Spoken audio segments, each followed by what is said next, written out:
Welcome to the Underclass Podcast with Austin Picard. I'm an independent researcher who can't stomach being lied to on a daily basis by the mainstream media. While we live in a fracturing society launched into parallel realities, falling perfectly onto the two sides of the political spectrum, I remain in the underclass.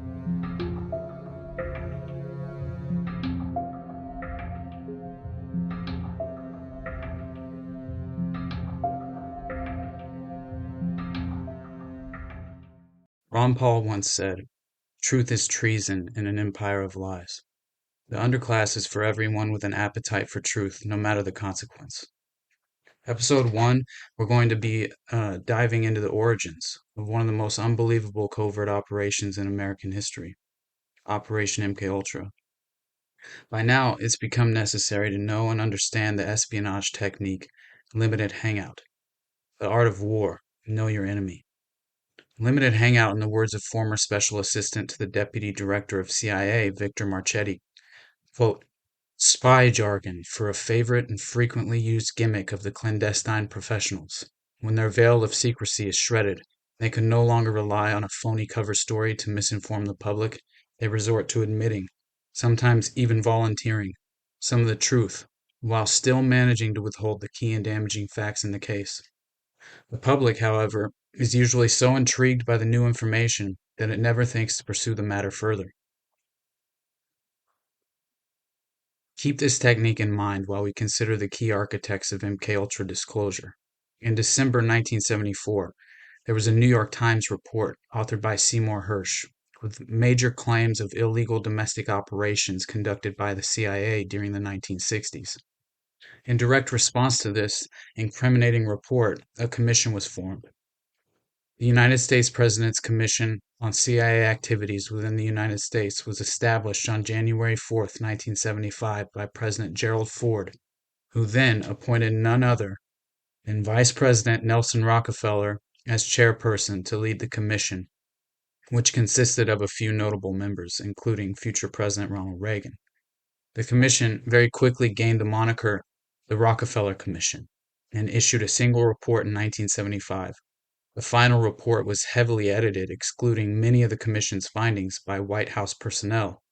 One of those White House personnel was none other than Dick Cheney. Weeks later, the Pike Committee and Church Committee were formed in response to what was deemed a compromised investigation from the start. That was never supposed to have affiliation with the executive branch or what could be perceived as presidential interference. They called the year 1975 the Year of Intelligence. The Pike Committee was formed in February 1975, also known as the U.S. House Permanent Select Committee on Intelligence, and conducted an independent investigation into three intelligence agencies: CIA, FBI, and the NSA. The Pike Committee report was sabotaged in a few ways, for example, denying the committee members access, withholding requested documents using careful deception. We now know through a series of declassified dumps from the National Security Archive, the CIA refused to comply with any requests, and even when the Pike Committee were preparing legal action for the release of documents, the CIA and Ford's White House orchestrated a compromise where the president could have the final say. Even after this, the final report was never allowed to be published. The White House opposed congressional approval. So now we proceed to the Church Committee in our investigation into the Year of Intelligence. And I'm starting to feel a slight resentment toward these deep state spooks and political actors who decide our reality. The Church Committee was formed January 27th, 1975, as officially the United States Senate Select Committee to study governmental operations with respect to intelligence activities. The Church Committee findings are considered to be the most revealing investigation into intelligence activities ever exposed to the public. Although in hindsight, claims like the 1977 Rolling Stone article authored by Carl Bernstein suggested that the committee had covered up a lot, including a much more extensive, embarrassing relationship between major media corporations and the CIA. The Church Committee released an interim report November 20th, 1975 with the title Alleged Assassination Plots Involving Foreign Leaders. The final report was made public April 1976 in 6 books. Also included were 7 volumes of the Church Committee Senate hearings.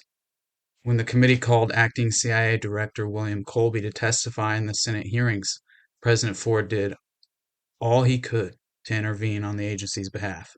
Ford's top advisors that very same day drafted a recommendation that Colby only be authorized to brief, not to testify, and that he should be only asked to speak in realistic hypotheticals. Among Gerald Ford's top advisors were 2 of my favorite lizard people, Henry Kissinger and Donald Rumsfeld, who proceeded to prep William Colby for what he should and should not say after the committee used their full authority to force him to testify. The year of intelligence seems like the attempted reining in of the deep state intelligence apparatus, the last gasp of political accountability before succumbing to the Orwellian-style Ministry of Truth dictating war is peace and truth is treason. Government is just the highest level of organized crime dressing up as a human rights organization. Among the most revealing operations exposed through the Church Committee hearings and reports were domestic operations like COINTELPRO, an illegal FBI operation attempting to run surveillance, infiltrate, and discredit American political organizations, or even just subversive groups like anti-Vietnam protest groups and feminist organizations. The tactics now famously utilized in COINTELPRO operations involved discrediting targets through psychological warfare, smearing individuals and groups using forged documents, by planting false reports in the media, harassment, wrongful imprisonment, illegal violence, and assassination. Another shocking covert operation exposed was Operation Mockingbird, a large-scale manipulation of domestic American news media organizations for propaganda purposes.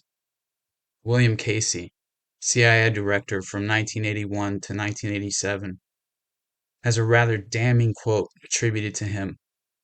He said, "We'll know our disinformation program is complete when everything the American public believes is false."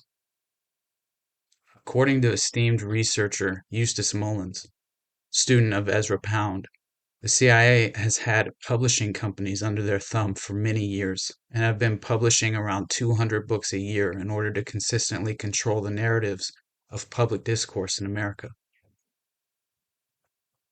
So what's the first thing that comes to mind when you hear mind control?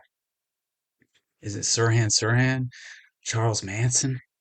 How about Jolly West, Patty Hearst, Tamerlan Tsarnaev? Even Rudolf Hess at the Nuremberg trials is an acceptable answer at this point. And it's finally time to talk MKUltra.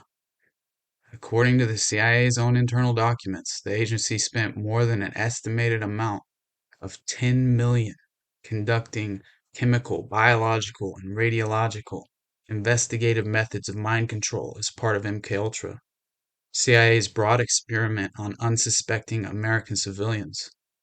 Many of these innocent civilians, as you might suspect, were the most vulnerable among us.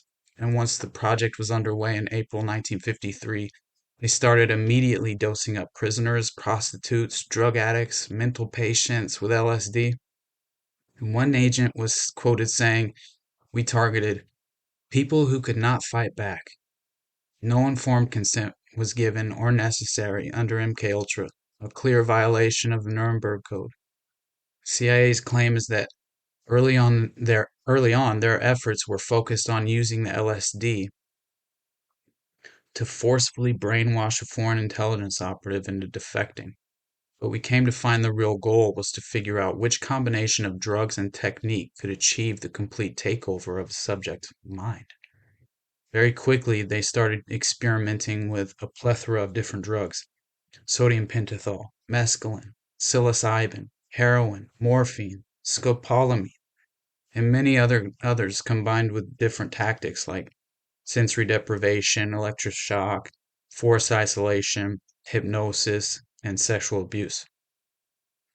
Over 7,000 American veterans were non-consensually experimented on from the 1950s through the 1970s, many of which came forward later pursuing legal action. And this was so much more than just a small domestic intelligence operation gone wrong. This was a broad spectrum war on the minds of the American people spanning at least 30 years.